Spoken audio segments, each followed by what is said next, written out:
Hey, what's going on out there, YouTube family? This is Samuel Legge here representing Team Davies. I'm back here again for another movie review. The name of this movie is called Wrath of Man. This is a Guy Ritchie film. Now, to be quite honest with you, the last Guy Ritchie film that I saw, The Gentleman, which is like 2020 or 2019, I thoroughly enjoyed it. Like, with whether it's Matthew McConaughey's character, Charlie Hunnam, like the cast and the way they utilized the cast was so good. And so when I saw the preview for this, I was like, you got Jason Statham, and like he presumably looks like, you know, like a normal, you know, armored car like person, but then he looks like he is way more surgical with everything he's able to do and his capability as not just a security guard or possibly something more.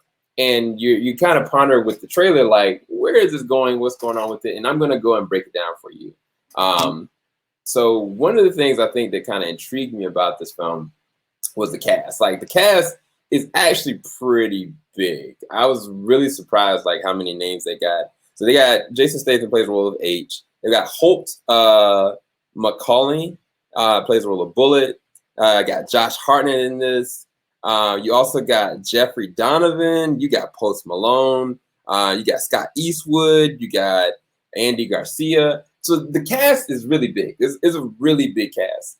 Now, what they do in raw Guy Ritchie form, where they excel at in this film, is definitely the editing and the camera angles. The camera angles are great. Like, the way that they kind of position and allow things to kind of progress, just from even the opening shot, you're kind of just like, yo, what is really going on? Is this heat? Like, it really felt like this was a clear callback to like an amazing film. Like, and just the way that the first few moments that actually do happen. I don't want to spoil anything. This is a spoiler-free review, but you can tell very quickly that this film was shot a specific way for a specific reason. Because one of the things they do is they go back and forth from days to maybe months to maybe weeks, and they go back and forth. It's not a linear storyline, which Guy Ritchie, he can do that very well. In this one, it was kind of like the very first act of it. I think he did it perfectly. Like, it was a build up to show like, oh, okay, oh, wow, this is what this man Jason Statham is really about. Okay, I'm all the way there for it, but what does this really mean? And where is this going to actually lead us to? Because, you know, very beginning, you know, him and his team, the security guards, it's kind of like working with them, but like he's just very good at what he can do. And it's obvious that there's secrets there. And then when the secrets start to get unfolded around the first to second act, when you get to the second act and you start to really understand and comprehend the situation, specifically on Jason Statham's character's side, like what he's all about, that's when it starts to almost become like a horror movie. Like, you're kind of like, is this the Baba Yaga 2? Like, you're kind of just like, oh my gosh. And I think that one of the things that may be a possible negative is that yes and no to that answer, to that question I just asked. There are different things that Jason Statham does in this, capable of doing in this, to definitely bring you back to, you know, John Wick, or, you know, I don't know, what's another good example? Equalizer, in his capability.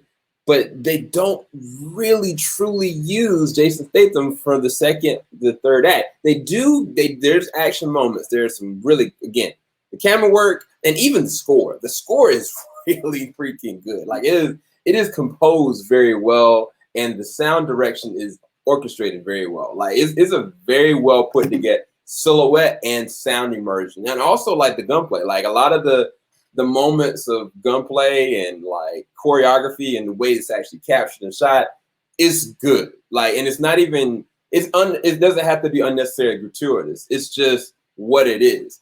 The problem starts to go around the second to third act for me is when the character progression kind of goes, and you start to wonder, what are these characters really doing?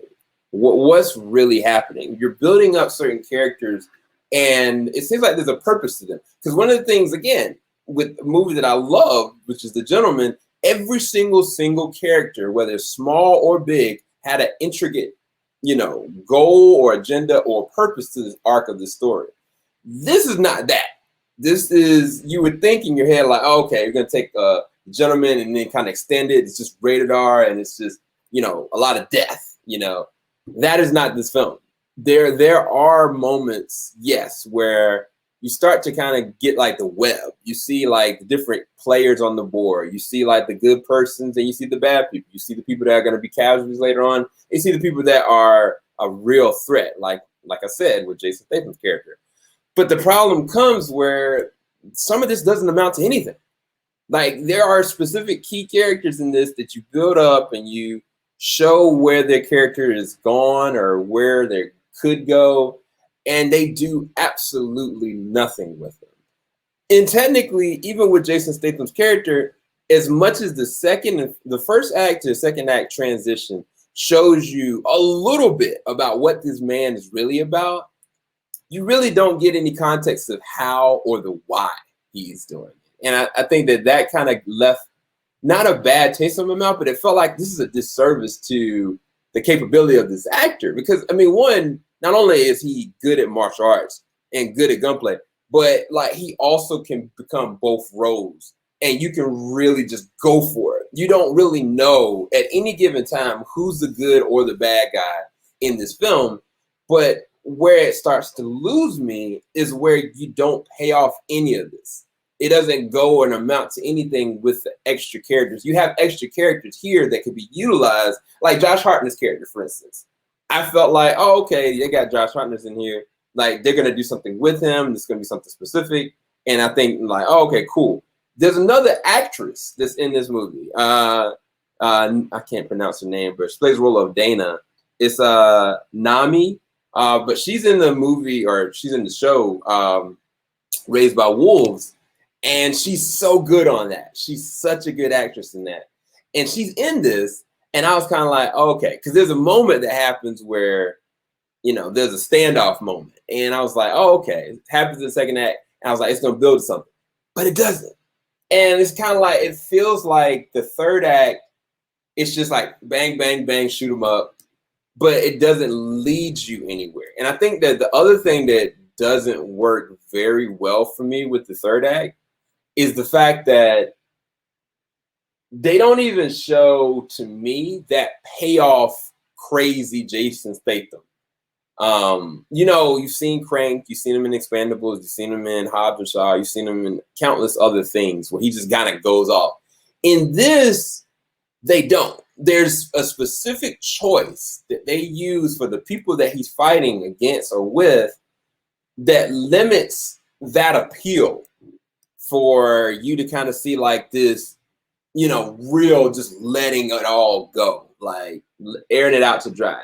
And yeah, it's kind of realistic. It's not going to necessarily be gratuitously gory or anything like that. But I kind of was like, this is an opportunity that you could really do something with it. And again, I'm saying that I think that the actors, Jason Statham, for instance, I think he plays the role that he's given the way it's written. Scott Eastwood, I think that this might be one of his better roles he's ever done. But he still feels one note, much like every single person that's up here.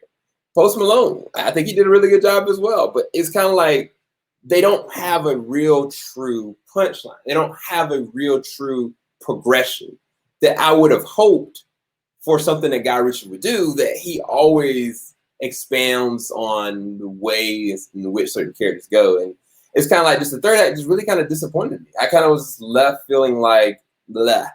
And unfortunately, as good as the first act in the setup, as well as the transition into the second act and showing kind of like a little bit of the background of why this situation is happening and the real actual threat, and they kind of just like, oh, well, we're going to give you like tricky, like towards the third act. Like, and I mean, only thing I can kind of compare it to, again, there's moments that feel like Heat, The Dark Knight, but it just, as good as some of the scenes are set up, as good as some of the moments happen, it doesn't amount to anything that I would say was gratifying. At the end of the day, I kind of was left feeling like, it was a good time. But I think they could have really expanded the world and specifically certain characters as opposed to just kind of being like, that's it. I think that's what left this at a downfall. I'll rest this at a 6 out of 10. Would I watch it again? Yes. Because there are certain threads of the storyline that I kind of was like, I wouldn't mind, checking that out and just kind of seeing if I missed anything. But then I also know where it's going to lead, and that wasn't something that was gratifying necessarily to me. But you guys let me know, what do you think about The Wrath of Man? This is going to be coming out very soon, and I want you guys to let me know your thoughts on it. And make sure you like, subscribe, hit that bell button. I'll talk to you guys a little later on. Keep it locked. JVS, we ain't gonna stop. Peace, guys.